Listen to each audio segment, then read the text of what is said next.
le pays est fatigué. Corruption, régionalisme, infrastructures dégradées. Pauvreté massive, plus de 70% de la population vit sous le seuil de pauvreté. Madagascar cherche un nouveau visage. Il va émerger d'une laiterie. Madame, Monsieur, bienvenue dans les corridors d'Afrique. Attachez vos ceintures car nous allons entrer dans une zone de forte turbulence. Lors de l'élection présidentielle malgache de 2001, Ratsiraka est devancé dès le premier tour par Marc Ravalomanana, un industriel tananarivéen, par 46,44% contre 40,61% selon les chiffres du ministère de l'Intérieur.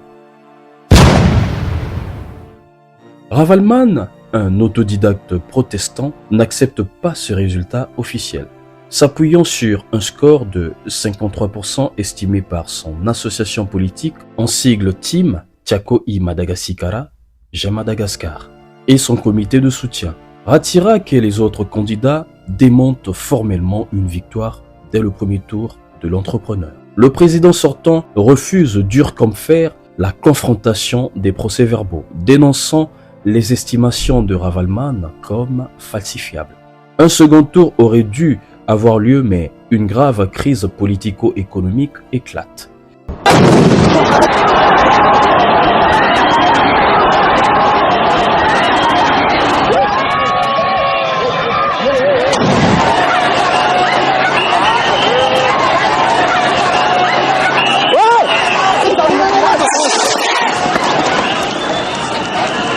Entre décembre 2001 et juillet 2002, Madagascar a connu une des plus graves crises de son histoire.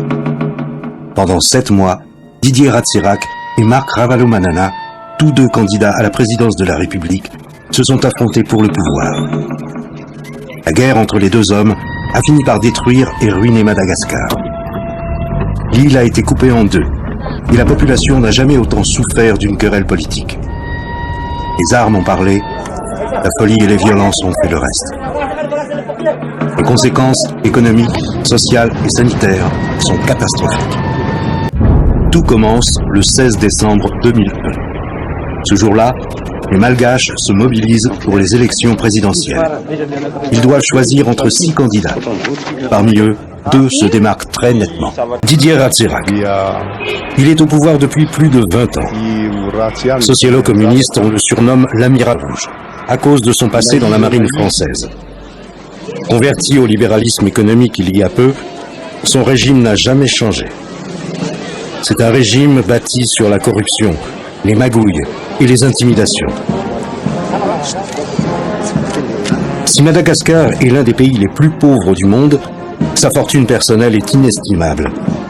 On l'accuse d'avoir pillé les richesses du pays pour son propre compte. Son armée, bien que peu équipée, est politisée et répressive à l'occasion. Tout comme son parti politique, la REMA, avant-garde pour le renouveau de Madagascar. Face à Didier Ratsiraka, Marc Ravalomanana. Il est maire de la capitale Antananarivo et bénéficie d'un très large soutien de la population. C'est un homme d'affaires qui, parti de rien, est aujourd'hui à la tête de la plus grosse entreprise laitière du pays, Tico. Il n'y a jamais autorisé aucun syndicat. Mais par ailleurs, les travaux d'assainissement qu'il a engagés dans la capitale ont été très remarqués. Coup de théâtre. Avant même que les résultats des élections ne soient proclamés officiellement, Marc Ravalomanana dénonce les fraudes organisées par le pouvoir en place et Didier Ratsiraka. Une pratique courante à Madagascar depuis plus de 30 ans. Des bulletins ont disparu et des chiffres ont été inversés en faveur de l'Amiral Rouge. 4 janvier. Marc Ravalomanana rassemble ses partisans sur la place du 13 mai à Antananarivo. Il exige la vérité des urnes et la transparence démocratique.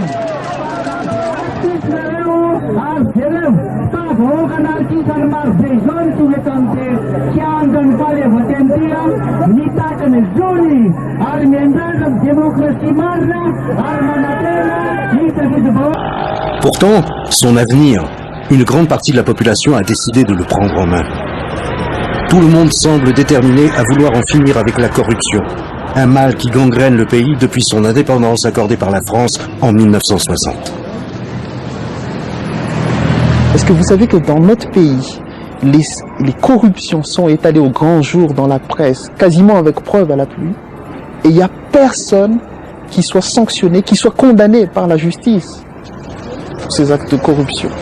Il y a une impunité d'une impunité totale. Les politiques, quand ils sont interpellés sur le problème de corruption, vous répondront que la corruption existe partout. Donc, je tiens d'abord à dire que c'est pas parce qu'il y a des mauvais élèves qu'on a le droit d'être un mauvais élève. Ça n'excuse en rien. C'est la première chose. Et la deuxième chose, c'est que si la corruption existe dans des pays, c'est une question d'ampleur. Ici, dans notre pays, la corruption existe à tous les niveaux, à tous les échelons. 25 janvier. La Haute Cour constitutionnelle ne reconnaît pas les fraudes organisées par Didier Ratsirac et donne son verdict. Didier Ratsirac, 40% des voix, et Marc Ravalomanana, 46%. Un second tour est donc prévu. Mais Marc Ravalomanana refuse ce verdict et met en cause la légitimité de cette cour. Tous les juges sont des hommes de main de Didier Ratsirac mis en place quelque temps avant les élections. 15 février. L'OUA, inquiète pour l'avenir de Madagascar, a dépêché plusieurs médiateurs sur place pour trouver une solution à la crise. Et toutes les tentatives de réconciliation soutenues par la communauté internationale ont échoué. Les dérapages verbaux entre les deux candidats se multiplient. Didier Ratsirac a donné une conférence de presse assassine dans son palais présidentiel de Yavulu. Il estime que Madagascar est à la veille de la naissance du nazisme. Il compare les chemises brunes hitlériennes aux t-shirts à l'effigie du maire d'Antananarivo. Pour Marc Ravalomanana, c'en est trop. La médiation n'est plus possible. De plus, la foule s'impatiente et le presse de prendre le pouvoir. Ce qu'il va faire. « 22 février. Marc Ravalomanana s'autoproclame président de la République. Le stade de Mahasine est bondé. 100 000 personnes au moins sont venues assister à l'investiture de leur nouveau chef. Marc Ravalomanana reçoit le plein soutien des églises et leur bénédiction en prêtant serment sur une Bible. Pourtant, ni l'armée, ni aucun représentant de la communauté internationale ne sont présents. Le docteur Heinz-Peter Baer, ambassadeur d'Allemagne, justifie cette absence. Die Bundesregierung hat die Selbsternennung von Marc Ravalomanana zum Präsidenten am 22. Februar nicht anerkannt und hat gemeinsam mit den europäischen Partnerstaaten diese Selbsternennung bedauert. Nous ne pouvions pas, à ce stade-là de la démarche des Malgaches, entériner cette autoproclamation qui n'était reconnue par personne dans la communauté internationale. Donc on a fait comme on fait l'OUA, les Américains, les Allemands, les Européens. On a dit il faut avancer davantage. La situation n'est pas encore mûre pour la réconciliation. Il faut aller davantage vers la réconciliation et c'est cela que nous avons dit aux uns comme aux autres.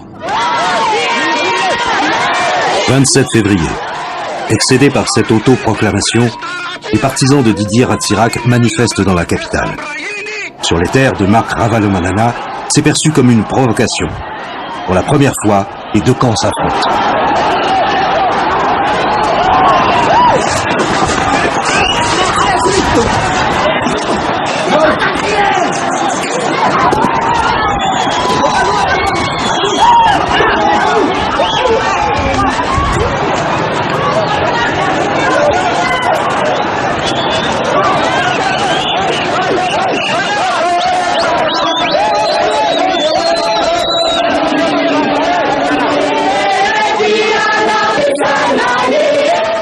« 28 février.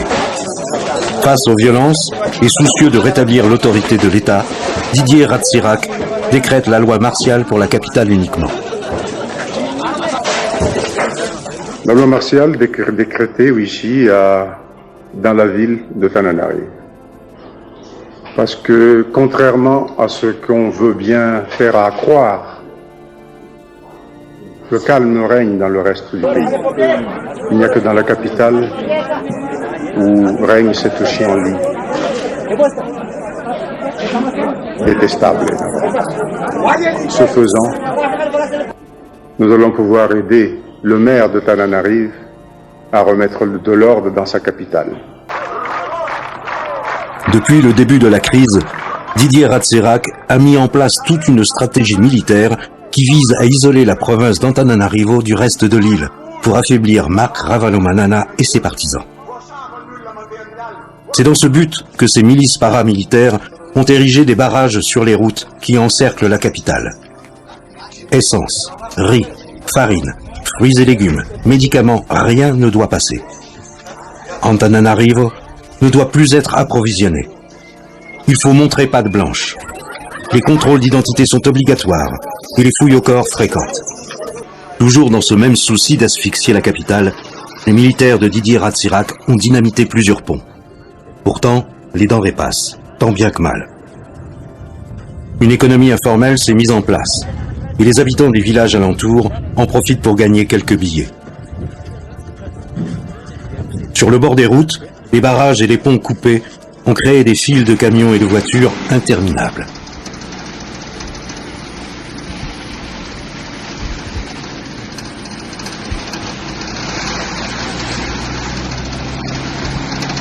Mais le point d'orgue de la stratégie de Didier Ratsirac, c'est Brickaville.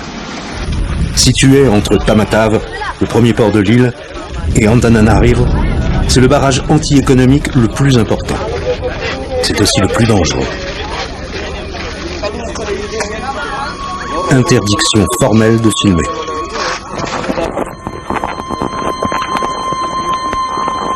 Un conteneur a été soudé sur un pont. Contrôle des bagages, trafic en tout genre, enlèvement, raquettes, torture. Ici, les militaires de Didier Ratsirac sont devenus incontrôlables et agissent désormais pour leur propre compte. L'armée n'a pas échappé à la division. Les soldats qui ont rejoint la cause de Marc Ravalomanana ne semblent pas décidés à démanteler ce barrage et à s'attaquer à leurs frères d'armes. La population de la capitale est petit à petit coupée du reste de l'île. Face à la tension qui monte, les habitants ont eux aussi décidé d'installer leur propre barrage. Un barrage tous les 200 mètres destiné à protéger Marc Ravalomanana, mais aussi à sécuriser les quartiers.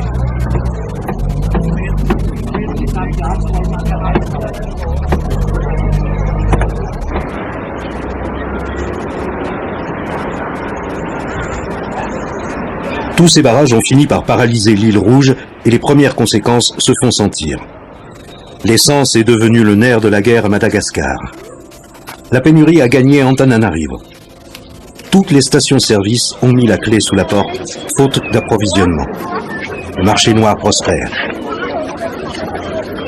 Le litre de carburant coupé avec du dissolvant se négocie jusqu'à 7 €. Marcher reste la seule solution pour beaucoup. Quand un peu d'essence arrive, les stations sont prises d'assaut.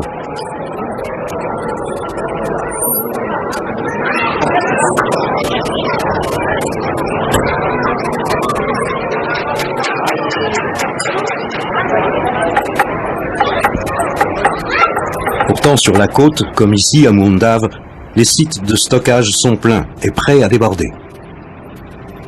Certains pétroliers sont obligés d'attendre au large avant de pouvoir livrer leur cargaison. À 1 kilomètre de là, c'est l'anarchie. L'arrivée massive des malgaches des hauts plateaux qui viennent s'approvisionner a mis à sec toutes les cuves. La population locale parle d'invasion. Les PPN, produits de première nécessité, disparaissent peu à peu. À Antananarivo, on ne trouve plus de farine et les gens se précipitent sur les derniers pains. Dans certains magasins, on se dépêche d'emporter les derniers sacs de riz. Les étals sont dévalisés. À Tamatave, on ne trouve plus de lait. À Moundave, il n'y a plus de sucre. À Majinga, le prix du sachet de sel a été multiplié par 10. Quand on en trouve, les PPN comme l'huile sont hors de prix et souvent inaccessibles.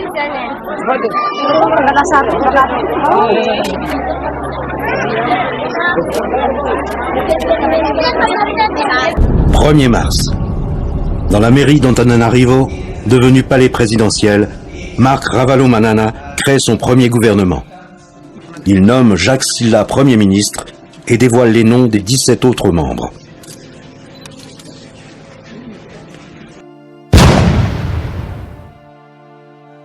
Ravalman prête finalement serment de force et s'autoproclame président de la République le 22 février 2002 avec le soutien de la population des hautes terres malgaches, sauf que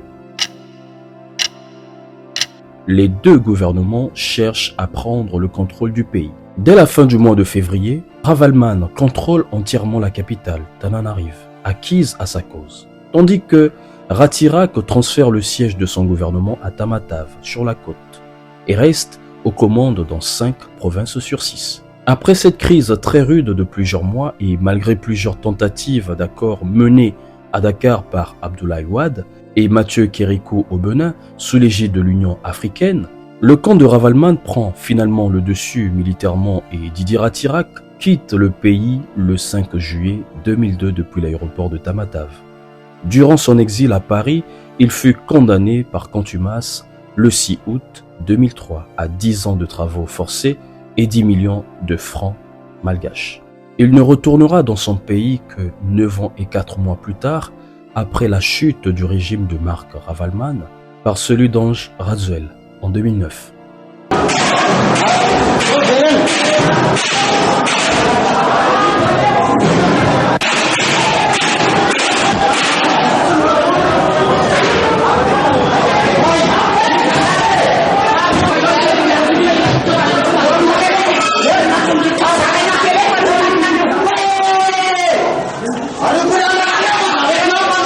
Pendant l'ascension au pouvoir du maire de la capitale, les exorcistes et les églises ont toujours été présentes à ses côtés.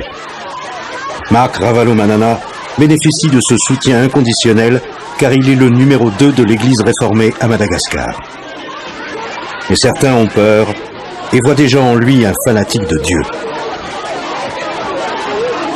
18 avril, Didier Ratzirak et Marc Ravalomanana sont à Dakar. Vous êtes venu en tant que président ou en tant que maire? En tant que président, je suis ici comme président. Ils signent un accord sous la bienveillance de l'OUA et d'Abdoulaye Wade, président du Sénégal. Cet accord, qualifié d'historique, est un espoir pour tous. Il prévoit l'arrêt des violences et une levée immédiate de tous les barrages à Madagascar. Les deux hommes qui détruisent Madagascar vont presque jusqu'à s'embrasser.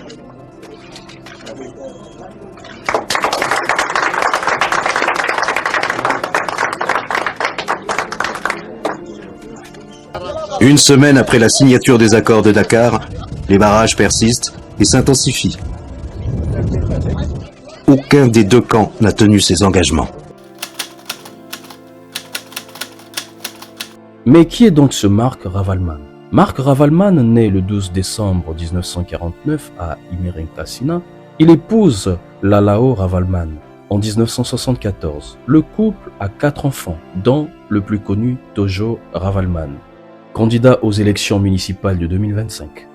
Ancien vendeur de lait à bicyclette, il prend en main la petite laiterie familiale et, avec l'aide de la Banque mondiale et le soutien d'un proche, il la transforme peu à peu en une entreprise industrielle nationale, qui deviendra Tico, un fleuron de l'industrie agroalimentaire malgache. Tico permettra à toute la population de Madagascar d'accéder aux produits laitiers. Un empire agroalimentaire marqué par des produits laitiers, des jus, des huiles, un réseau de distribution nationale, des milliers d'emplois créés. Tico devient un symbole de succès local. Marc Ravalman est le visage même de la réussite entrepreneuriale malgache, partant de rien pour implanter sa marque dans tout le pays.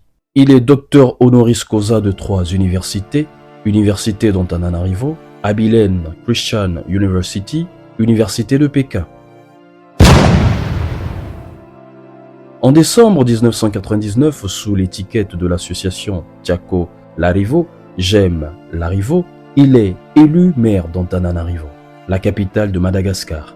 Son mandat en tant que maire est marqué par des initiatives ambitieuses pour la réhabilitation de la ville, notamment à travers des opérations d'assainissement et de grands chantiers d'infrastructures urbaines. Ravalman a également compris l'importance du pouvoir médiatique. Voilà pourquoi, en 1999, il achètera la radio Mada pour promouvoir son groupe Tico. Plus tard, en 2001, il fonde le groupe MBS, Madagascar Broadcasting System, qui comprend des chaînes de télévision et de radio. Il se diversifie aussi dans la presse écrite et finance la radio Fazavana, propriété de l'église Jésus-Christ à Madagascar, FJKM. Après la crise post-électorale de 2002, Marc Ravalman et son parti Tiako I Madagascar remportent les élections législatives et communales. Tout au long de sa présidence, Ravalman aura une emprise considérable sur les médias malgaches, avec en prime TVM, Televisiona Malagasy, et la RNM, Radio Madagascar. Il avait compris au même titre qu'une poignée de milliardaires français issus du luxe, de la tech et de l'industrie qui détient la majorité des grands médias, tels que Vincent Bolloré, propriétaire de Canal+, CNews, Prisma, Bernard Arnault, propriétaire des Échos et Le Parisien, Rodolphe Sadé, propriétaire de RMC, BFM et La Provence, et Daniel Kretinsky, propriétaire d'Elle et Marianne. Il avait compris comme ces milliardaires que contrôler l'information pouvait leur donner la possibilité de manipuler l'opinion, car derrière chaque ligne éditoriale de ces médias se cache en réalité la vision de son propriétaire. Marc Ravalman détient aussi l'imprimerie Blueprint. Enfin, dans le domaine du BTP, son groupe dispose de 2 filiales, Alma Assa Lalana Malagasy et CCM, compagnie de construction malgache. Marc Ravalman ne remet jamais en cause les principaux choix stratégiques de ses prédécesseurs, à savoir la francophonie, la totale coopération avec la Banque mondiale et le Fonds monétaire international, ainsi qu'un système financier dominé par les banques françaises. Par contre, il confie au cabinet allemand La Meilleure la gestion de la société d'État de distribution d'eau et d'électricité, la Girama, et à Lufthansa Consulting la direction de la compagnie nationale Air Madagascar. En outre, sa politique néolibérale, impliquant une ouverture de l'économie à des entreprises de toute provenance, inquiète les milieux économiques français qui bénéficiaient d'un accès privilégié aux ressources malgaches. Qualifié de perfectionniste et de pragmatique pour ceux qui le côtoient, Ravalomanana fait souvent appel à des spécialistes pour le former sur un sujet précis. La présence de conseillers étrangers à ses côtés en est d'ailleurs l'illustration la plus notoire. Le ministère français des Affaires étrangères le présente comme ayant un tropisme très fort en faveur des États-Unis, de l'Allemagne et de la Chine, et surtout de son modèle de démocratie autoritaire. En réponse à ces allégations, Ravalomanana menaçait de fermer des écoles françaises et de mettre un terme à des alliances françaises. Plusieurs journalistes ainsi que ressortissants français seront contraints de quitter le territoire, illustrant des tensions avec la presse étrangère et la France. Lesquels les plus notables sont ceux d'Olivier Peggy, correspondant de RFI, expulsé en 2005 sans juste motif, et du père Sylvain Hurfer, jésuite et membre de CEFAFI, Observatoire de la vie publique, critique envers son régime, qui sera lui expulsé de Madagascar en mai 2007. Au cours de ces 2 mandats présidentiels, Ravalomanana impose une suprématie en éliminant un à un ses adversaires politiques, au point d'ériger une direction étatique, monolithique et omnipotente. Sa réélection à la tête de l'État dès le premier tour de la présidentielle de 2006 par un score de 54,79% confirmera d'ailleurs sa propension de régner sans partage. Au cours de ses mandats présidentiels, Ravalman, tellement fasciné par la pratique anglo-saxonne, essayera d'engager des réformes dans plusieurs domaines dans le but de mettre le pays sur les rails du développement rapide et durable, selon son credo. Le président va donc élaborer le Madagascar Action Plan, MAP, un plan quinquennal renfermant les engagements et les défis à relever pour réduire la pauvreté. Mais il aura du mal à tenir ses promesses selon certains économistes. Bien qu'étant brillant en affaires, le président perd peu à peu son souffle dans le domaine politique.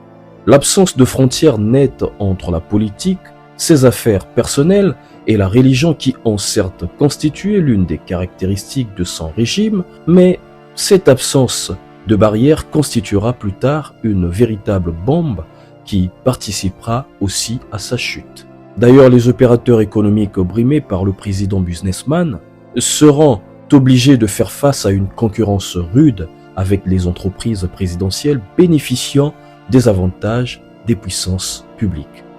Les bénéfices de ces sociétés ne sont pas rendus publics, mais certains estiment que le chiffre d'affaires du groupe, qui compte 5000 salariés, aurait triplé au cours du premier quinquennat de son fondateur.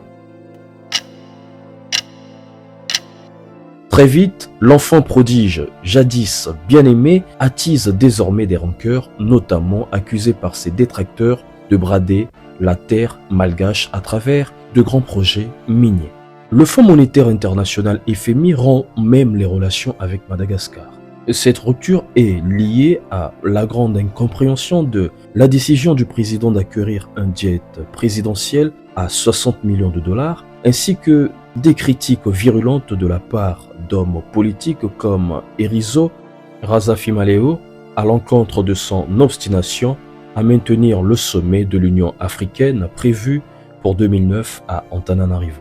En décembre 2007, l'ancien président malgache voit le candidat de son parti à la mairie d'Antananarivo, où il avait pourtant été élu maire entre 1999 et 2001, s'incliner face au jeune indépendant André Rajoelina, qui dirigera le pays jusqu'en 2014. Premier signe d'un désamour grandissant. 2008 relève les faiblesses de la gouvernance de Ravalomanana, à qui on reprochera d'être trop autoritaire, de monopoliser l'économie dans certains secteurs et de verrouiller les institutions politiques. Un projet encore à l'étude d'une location de 1,3 million d'hectares de terre à l'entreprise sud-coréenne Daewoo Logistics en novembre 2008 déclenche le début de la contestation de l'autorité de Marc Ravalomanana. Les Malgaches entendent tout céder, mais sauf leur terre. Tout ceci donne de la légitimité à la contestation et à l'expression d'un ras-le-bol de sa manière de gouverner. Le meneur de cette contestation n'est nul autre que le maire de la capitale, Ange Radzuel, las du blocage des comptes de sa municipalité par le gouvernement. Critique Marc Ravalomanana en l'accusant de pratiques autocratiques et de mainmise sur la sphère économique. La situation est grave au jour d'aujourd'hui parce que la population a été très pacifique. Nous avons revendiqué, la population a demandé plusieurs choses à l'État qui restent sans réponse jusqu'au jour d'aujourd'hui, entre autres la liberté d'expression. La population malgache aujourd'hui est entièrement dans la pauvreté et le pouvoir actuel ne voit que son intérêt personnel à travers l'achat d'avions qui coûtent plus de 60 millions de dollars, or que plusieurs malgaches ne mangent plus 3 fois par jour au jour d'aujourd'hui. C'est pour cette raison que le peuple se lève, c'est pour cette raison que le peuple crie. Mais malheureusement, l'État ne les a pas du tout écoutés. Et aujourd'hui, ils utilisent encore la force à travers les armes, des commandos, des militaires. Le gouvernement du général Charles Rabemananjara est dissous par décret du chef de l'État. Les fonctions de président de la République et de Premier ministre sont confiées à un amiral Hippolyte Ramanantsoa, considéré comme étant le plus ancien, mais aussi le plus gradé. Quelques heures plus tard, l'amiral Ramanantsoa, sous la menace d'un groupe de militaires mutins du corps d'armée, des personnels et des services administratifs et techniques, transmet les pleins pouvoirs à André Rajoelina, qui prend ses fonctions de président de la haute autorité de transition, plongeant ainsi Madagascar dans une longue crise politique. Cette prise de pouvoir est condamnée par la communauté internationale. De 12 jours de clandestinité, l'ancien DJ, chef d'entreprise de 34 ans, sent la victoire imminente. Place du 13 mai, il vient galvaniser ses partisans.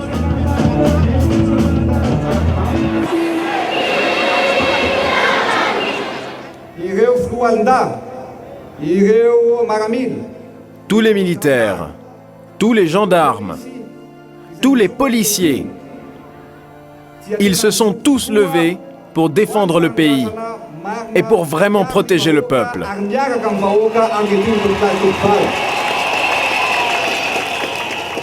Écoutez, c'est pas du tout un coup d'État que nous sommes en train de faire.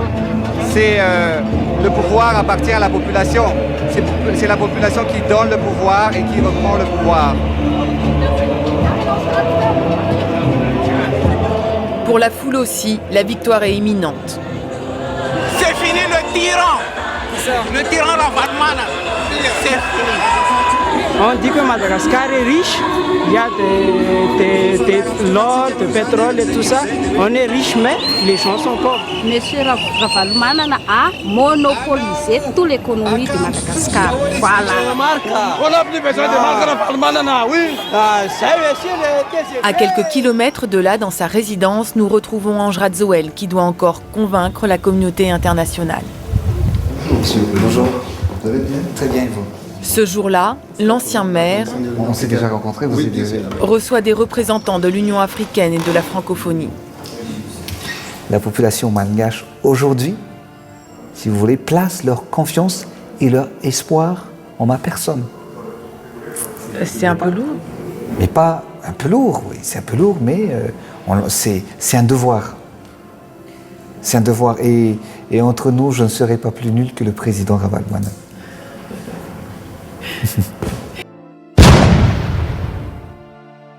Après l'annonce de sa démission, Marc Ravalomanana s'exilera en Afrique du Sud, pays avec lequel il entretenait de bonnes relations durant son mandat.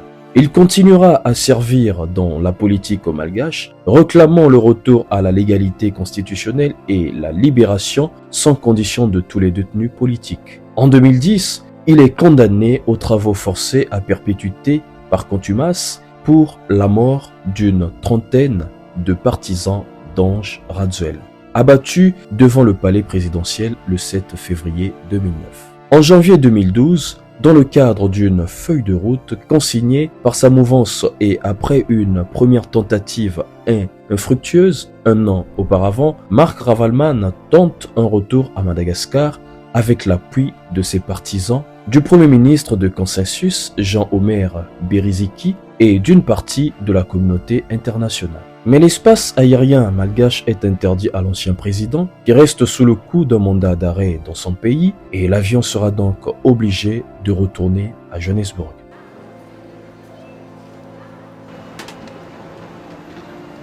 I'm determined to return to Madagascar.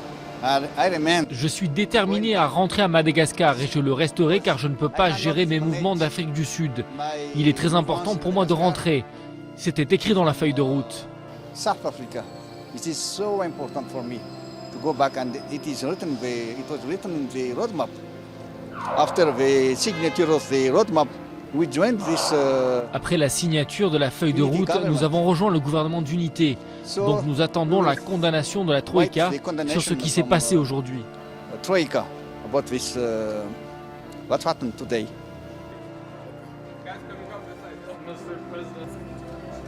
Le soir même, les ministres et les membres d'institutions issus des trois mouvances politiques, Ravalomanana, Ratsirak, Zafi, décident de suspendre leur participation à la feuille de route en l'absence de Marc Ravalomanana. Marc Ravalomanana est arrêté le 13 octobre 2014 alors qu'il rentre à Madagascar. À Madagascar, l'alliance politique entre la majorité présidentielle et l'ancien chef de l'État, Marc Ravalomanana, vole en éclats. L'ancien président de la République, Marc Ravalomanana, de retour sur la Grande Île dans la nuit de dimanche à lundi après 5 ans d'exil en Afrique du Sud, a été aussitôt interpellé par les forces de l'ordre. Il est désormais en résidence surveillée dans le nord du pays, dans l'enceinte de la base aéronavale de Diego Suarez. L'ancien chef de l'État avait exprimé son sentiment de rentrer au pays et surtout sa volonté de contribuer à la consolidation de la paix et de l'économie avant son interpellation. Je suis retourné à la maison après 6 ans. Je suis si heureux d'être ici avec vous. Je voulais comparaître en personne et vous parler. Je parle ici de vous à travers ces journalistes parce que les mots sont très puissants et peuvent nous aider à résoudre beaucoup de choses. Je ne reviens pas pour causer des ennuis mais pour apporter la paix. Je tiens à souligner notre connaissance, l'expertise, mes connaissances et mon expérience pour apporter le développement dans le pays.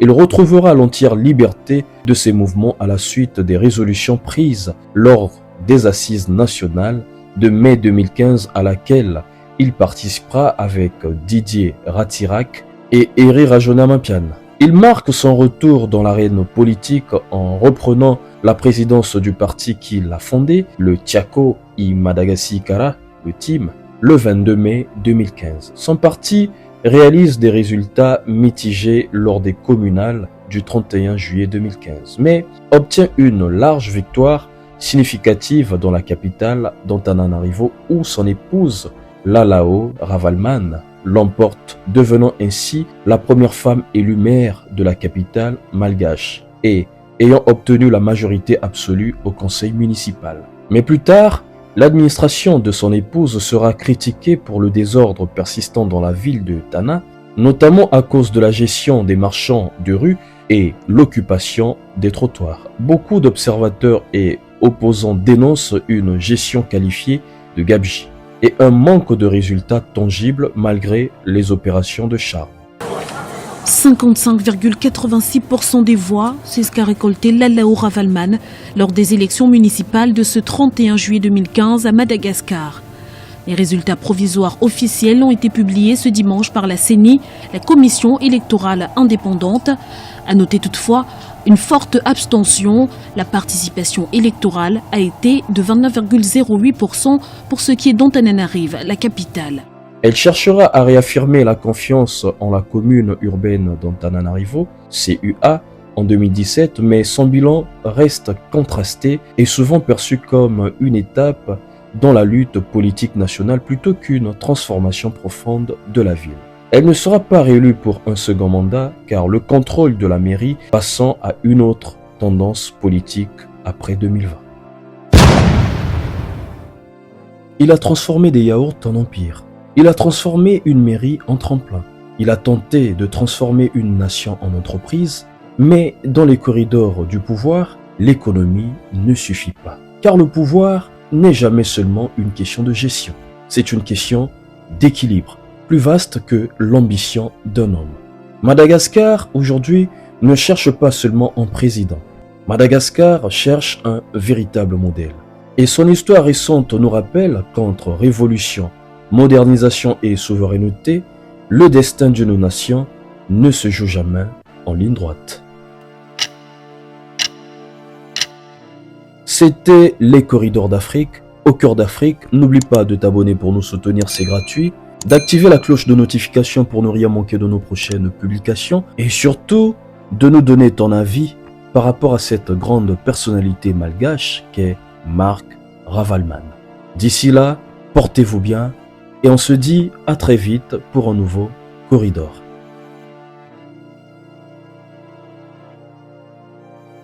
Thank you.